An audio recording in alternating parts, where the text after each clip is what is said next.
하나님의 말씀은 사도행전 1장 4절에서 8절의 말씀입니다. 사도와 같이 모이사 저에게 분바여 가라사대 예루살렘을 떠나지 말고 내게 들은 바 아버지 약속하신 것을 기다리라. 요한은 물로 세례를 베풀었으나 너희는 몇 날이 못되어 성령으로 세례를 받으리라 하셨느니라. 저희가 모였을 때 예수께 묻자와 가로되 주께서 이스라엘 나라를 회복하심이 이때니까 하니 가라사대 때와 기한은 아버지께서 자기 권한에 두셨으니 너희 알 바 아니요. 다 같이 읽으시겠습니다. 오직 성령이 너에게 임하시면 너희가 권능을 받고 예루살렘과 온 유대와 사마리아와 땅 끝까지 이르러 내 증인이 되리라 하시니라. 아멘. 할렐루야. 서로의 평강의 복을 기원하는 마음으로 샬롬 인사 나누시기 바랍니다. 샬롬. 샬롬. 오늘도 우리 아가페 찬양대가 하나님의 크신 사랑을 언제롭게 노래 불렀습니다. 지난 주일이 오순절 성령 강림절이었죠. 그래서 앞으로 몇 주간 성령에 관한 말씀을 우리가 계속 함께 상고해 나가도록 하겠습니다. 지난 주일 설교 제목 기억하시는 분들 계세요? 지난 주일 설교 제목이 뭐였습니까? 성령은 인격인가 능력인가 였습니다. 결론이 무엇이었죠? 성령은 완전한 인격이시며 무한한 능력이시다 하는 것이었습니다. 성령은 보혜사, 우리 옆에 계시도록 불림을 받으신 파라클레이토스.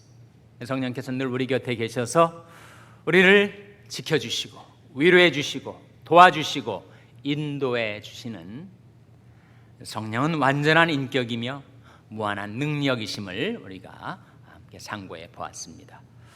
오늘은 성령 세례와 성령 충만에 관한 말씀입니다.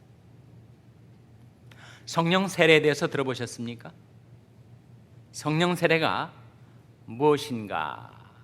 오늘 본 말씀 사도행전 1장 5절에 예수님께서 성령 세례에 대해서 말씀하셨어요. 자, 1장 5절 말씀 같이 읽겠습니다. 사도행전 1장 5절입니다. 시작.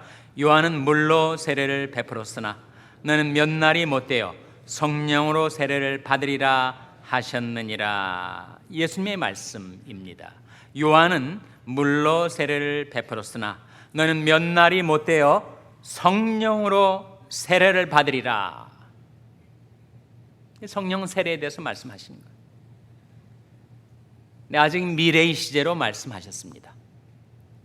성령 세례가 아직까지 이루어지지 않았고 몇 날이 못되어 성령으로 세례를 받으리라 하셨으니 성령 세례가 이 시점에서 미래의 사건으로 약속되어 있죠. 성령 세례가 무엇인가? 오늘 본문의 문맥에서 보면 성령 세례란 아버지의 약속하신 것이다. 4절에 나오지 않습니까? 사도와 같이 모이사 저에게 분바여 가라사대 예루살렘을 떠나지 말고 내게 들은 바 아버지의 약속하신 것을 기다리라. 그 아버지의 약속하신 것이 바로 성령 세례입니다. 사람이 성령 세례를 받으면 어떻게 되는가? 성령 세례를 받으면 권능을 받게 되고 예수의 증인이 되게 된다. 8절 말씀이죠. 다시 한번 같이 읽겠습니다. 8절 말씀 시작. 오직 성령이 너에게 임하시면 너희가 권능을 받고 예루살렘과 온 유대와 사마리아와 땅끝까지 이르러 내 증인이 되리라 하시니라. 성령 세례를 받으면 우리가 권능을 받게 되고 그리고 예수의 증인이 된다. 그래서 오늘 본문 맥락 속에서 우리가 발견하게 되는 성령 세례에 관한 말씀입니다. 성령 세례가 성경에서 한 몇 번쯤 나올 것 같습니까? 신구약을 통틀어서 성령 세례는 7번 나옵니다. 7구절에 나와요. 물론 구약에는 나오지 않죠. 신약 성경에 7번의 구절에서 성령 세례를 말씀하고 있는데 마태, 마가, 누가, 요한복음 한 번씩 사복음서에서 4번 나오고 사도행전에 2번 나오고 그리고 서신서인 고린도전서에 한 번, 네 번, 두 번, 한 번, 총 7회가 나옵니다. 사복음서에서 성령 세례는 역시 미래 시제로 나타나는데 성령 세례를 언급하시는 이가 바로 세례 요한이었어요. 세례 요한이 이렇게 말합니다. 나는 너에게 물로 세례를 베풀었으나 몇 날이 못되어 내 뒤에 오시는 이 나보다 먼저 계셨고 나보다 능력 많으신 이가 너에게 성령으로 세례를 주시리라. 이런 약속의 형태로, 예언의 형태로 4번 나와요. 5번째 나오는 것이 오늘 본 말씀에 예수님께서 요한은 너에게 물로 세례를 베풀었으나 너는 몇 날이 못되어 성령으로 세례를 받으리라 하시는 예수님의 말씀, 예언이죠. 약속의 형태로 미래 시제의 사건으로 언급이 되고 있습니다.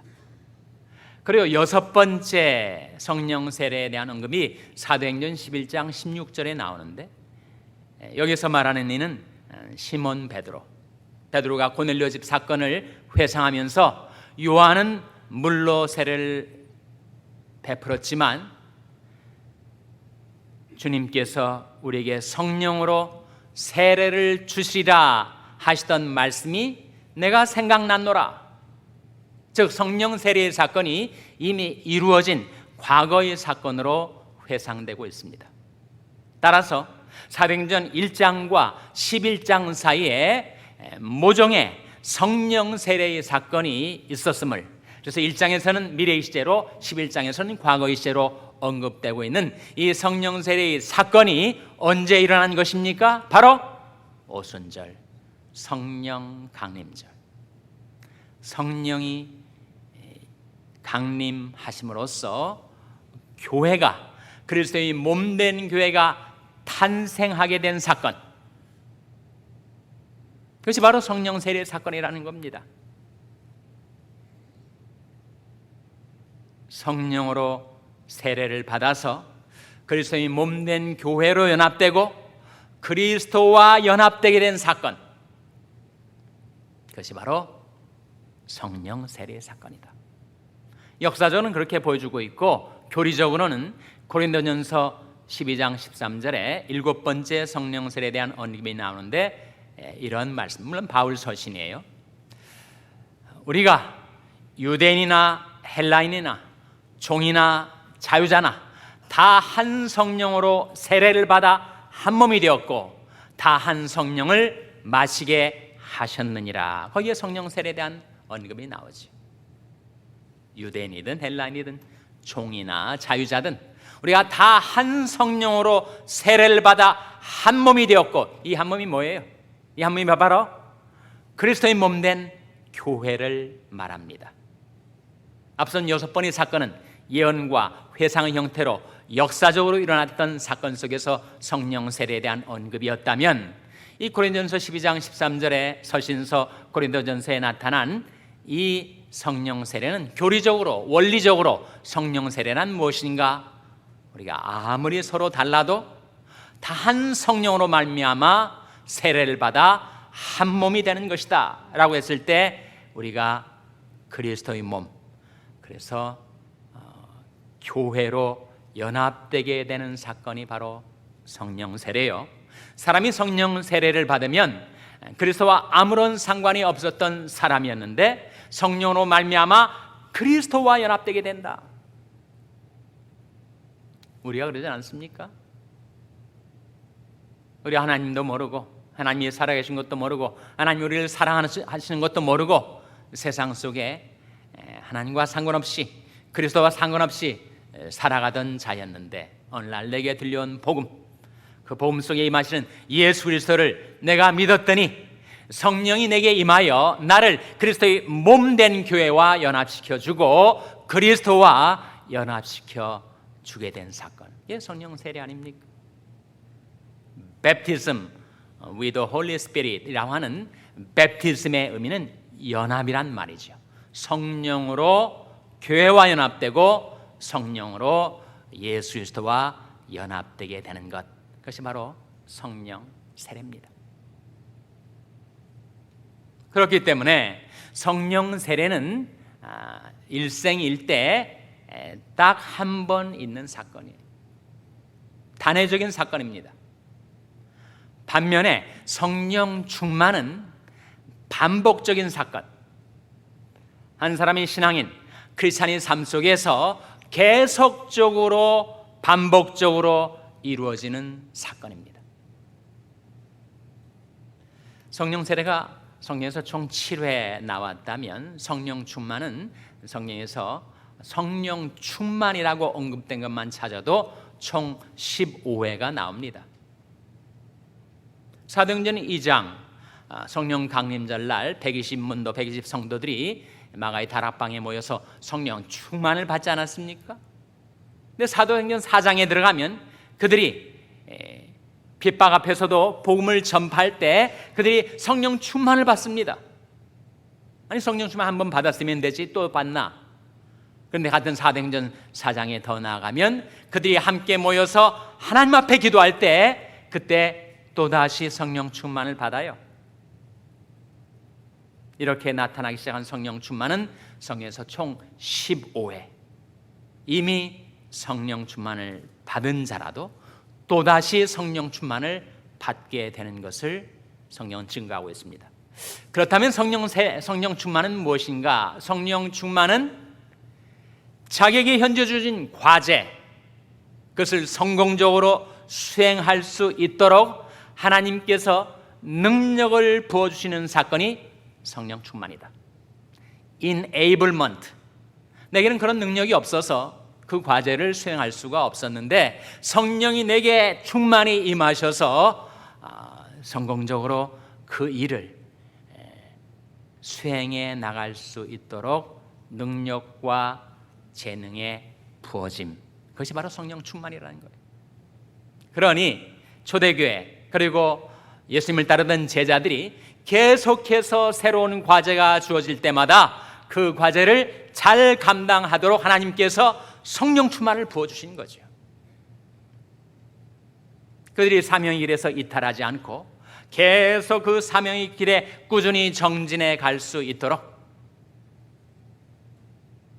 내 육신의 의지와 결심만으로는 그렇게 꾸준하게 사명의 길로 행하기에는 역부족. 그래서 하나님께서 그렇게 살아갈 수 있도록 사명자로서 주님께 충성하며 계속해서 나아갈 수 있도록 성령 충만을 부어 주신다는 것입니다.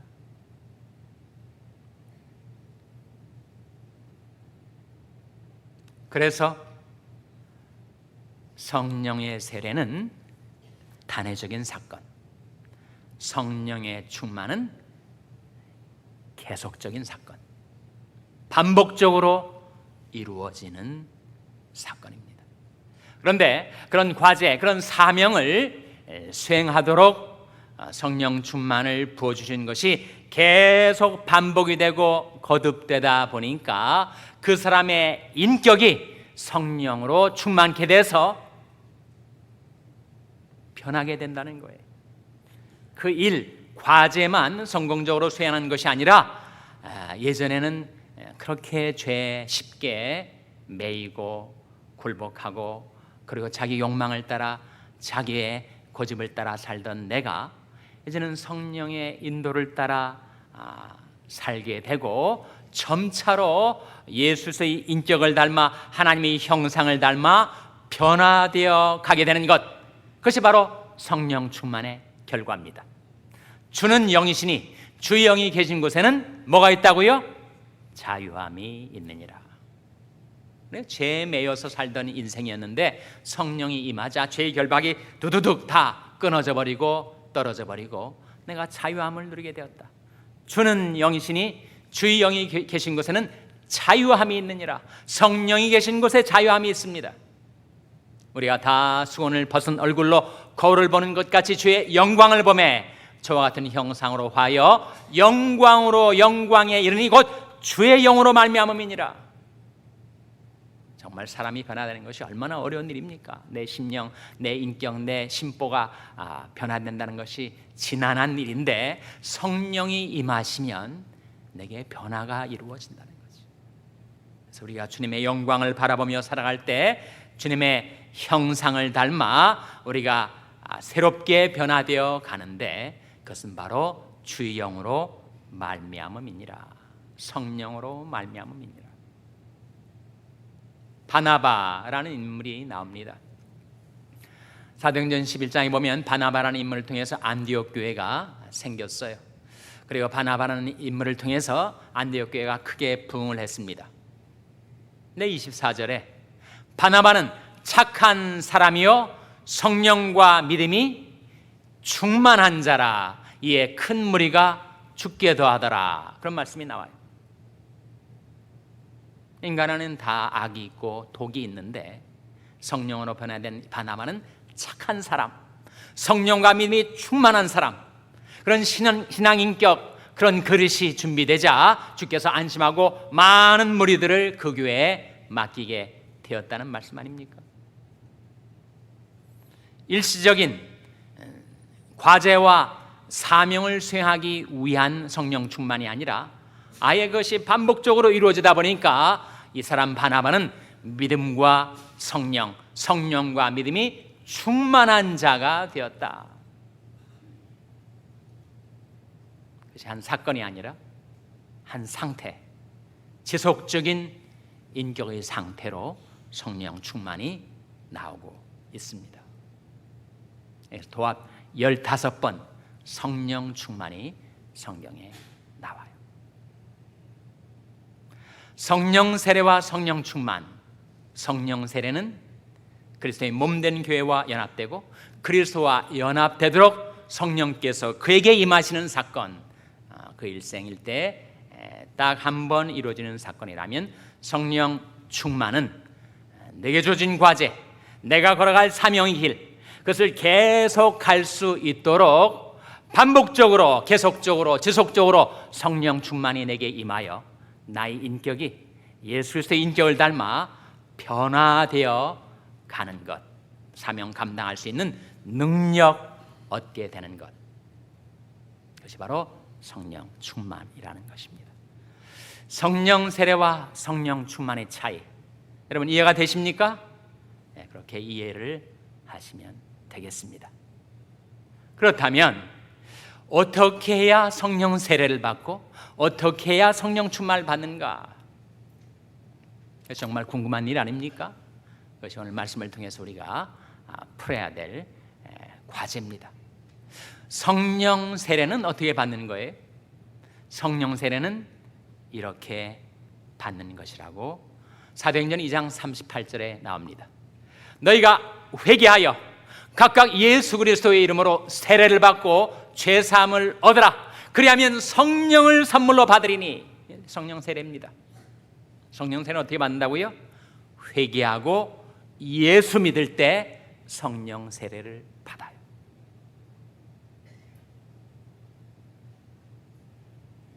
우리가 하나님도 없이 소망도 없이 세상 속에 방황하며 쓸쓸한 사막을 헤매며 살던 불쌍한 인생이었는데, 우리가 어떻게 성령 세례를 받는다고요? 너희가 회개하여 각각 예수 그리스도의 이름으로 세례를 받고 죄사함을 얻으라. 그리하면 성령을 선물로 받으리라. 하나님과 상관 있게 되는 것, 그리스도와 상관 있게 되는 것. 내가 너를 씻기지 아니하면 네가 나와 상관이 없느니라. 예수님이 시몬에게 말씀하셨는데, 이제는 회개하고 예수 믿어 죄 씻음 받아 예수와 상관 있는 자 하나님께로 돌아와 예수 믿는 자에게 성령 세례가 이루어집니다. 우리가 성령께서 말씀하시기를 어서 오라 집으로, 어서 오라 집으로 찬송가 부르지 않았어요? 그 집이 어딜까요? 우리가 죽은 다음에 가는 하늘의 집, 천당, 천국, 그것도 우리의 본향, 우리가 바라보는 집이지만, 교회 음악 박사라고 알려진 아이직 왓스는 하나님이 우리의 영원한 집이시다, 하나님은 Our Eternal Home이라고 노래하였습니다. 하나님이 우리의 영원한 집이십니다. 그래서 성 어거스틴이 말하기를 하나님은 당신 자신을 위하여 우리를 창조하셨습니다. 그러기에 우리가 하나님께로 돌아오기까지는 우리에게 평안이 없나이다. 사람이 세상 속에 방황하다가 집에 돌아오면 비로소 평안, 안식을 얻습니다. 우리의 영원한 집이 되신 하나님, 오라 우리가 여호와께로 돌아가자. 여호와께서 우리를 찢으셨으나 도로 낫게 하실 것이요 우리를 치셨으나 싸매어 주실 것임이라. 여호와께서 이틀 후에 우리를 살리시며 제3일에 우리를 일으키시리니 우리가 그 앞에서 살리라. 우리 하나님께로 돌아올 때 하나님께서는 우리를 성령으로 세례 주시고 성령으로 우리를 살려주십니다. 그래서 성경은 생명의 성령의 능력으로 죄와 사망의 법에서 우리를 해방시키셨다라고 말씀을 하는 것처럼 우리가 하나님께로 돌이켜 회개하고 하나님이 우리를 구원하시게 보내신 구원자 예수 그리스도를 나의 주님, 나의 구주로 내가 모셔드릴 때, 그때 사람은 성령으로 세례를 받게 되고 생명의 성령의 능력으로 죄와 사망의 법에서 해방되게 됩니다. 그래서 어떻게 성령 세례를 받는가? 하나님께로 회개하고 돌이켜서 예수 그리스도를 믿을 때 회개와 믿음으로 성령 세례를 받습니다. 그러면 성령 충만은 어떻게 받는 것인가? 성령 충만은 어떻게 받는 거예요? 성령 충만은 하나님께서 하라고 하신 그 과제, 하나님께서 내게 맡기신 그 사명에 충성할 때, 그때 더 그 일을 잘 감당하라고 하나님께서 우리에게 성령으로 충만케 주십니다.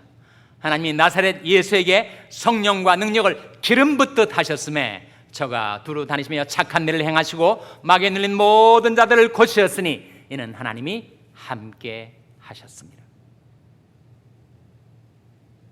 예수님께서도 이 세상에 계실 때 그렇게 하나님 아버지께 충성하셨더니 하나님께서 성령과 능력을 기름 붓듯 부어주셨죠. 우리도 마찬가지, 나를 구원하신 나의 주님께 충성하고 주님께서 내게 하라고 하신 일이 무엇인지 나의 과제, 나의 사명을 깨닫고 거기에 헌신할 때, 그때 하나님께서 우리를 그 일 더 잘 감당하라고 성령으로 충만케 해주시고, 내가 전에는 내 욕망대로 내 고집대로 살았던 자였으나 이제는 더 이상 죄악에 끌려 살지 않고 성령에 이끌려 살기로 결심하고 성령의 인도를 따라 살고 계속해서 지속적으로 성령께 순복하며 살아갈 때, 그때 우리에게 지속적인 성령 충만함을 주십니다.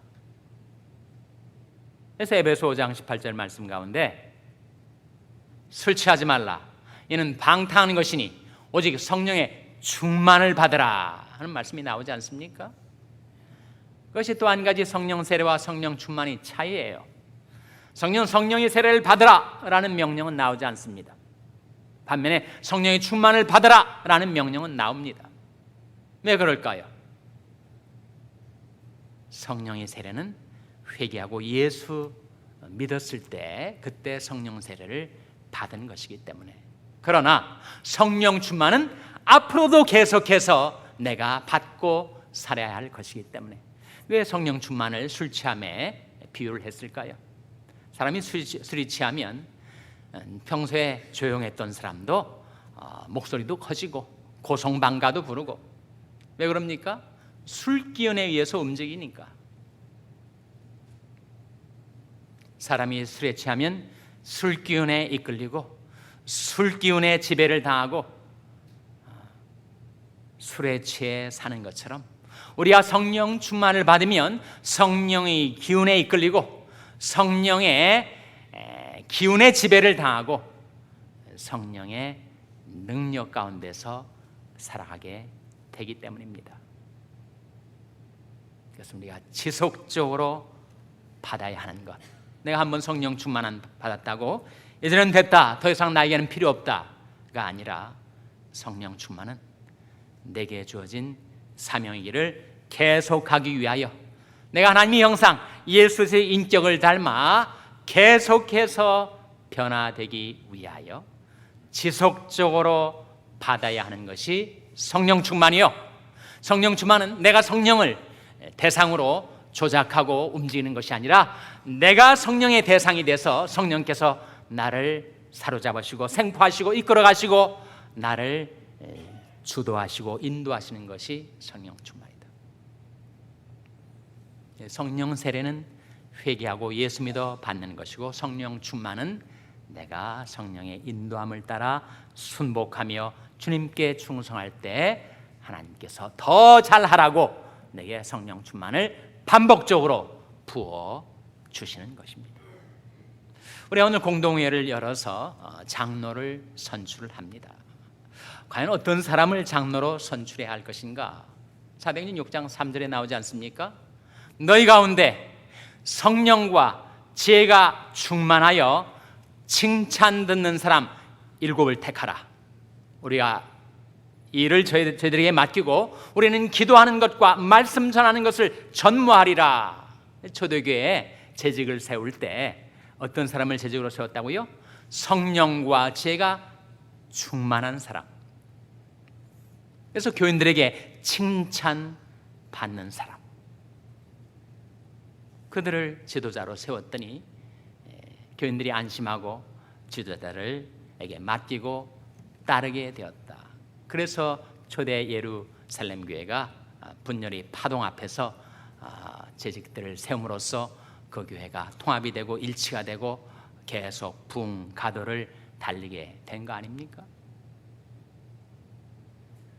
그러한 일꾼들이 오늘 공동회를 통해서 우리 교회에 세워지고 그들을 통하여 우리 샬롬 교회가 든든하게 세워지고 부흥되게 되시기를 주님의 이름으로 축원합니다. 그들뿐만 아니라 저와 여러분, 우리들도 회개하고 예수 믿어 성령 세례를 받았으니 이제는 계속해서 주님께 충성, 성령께 순복하는 가운데 하나님께서 여러분을 계속해서 성령으로 충만케 해주시기를 주님의 이름으로 축원합니다. 기도하시겠습니다.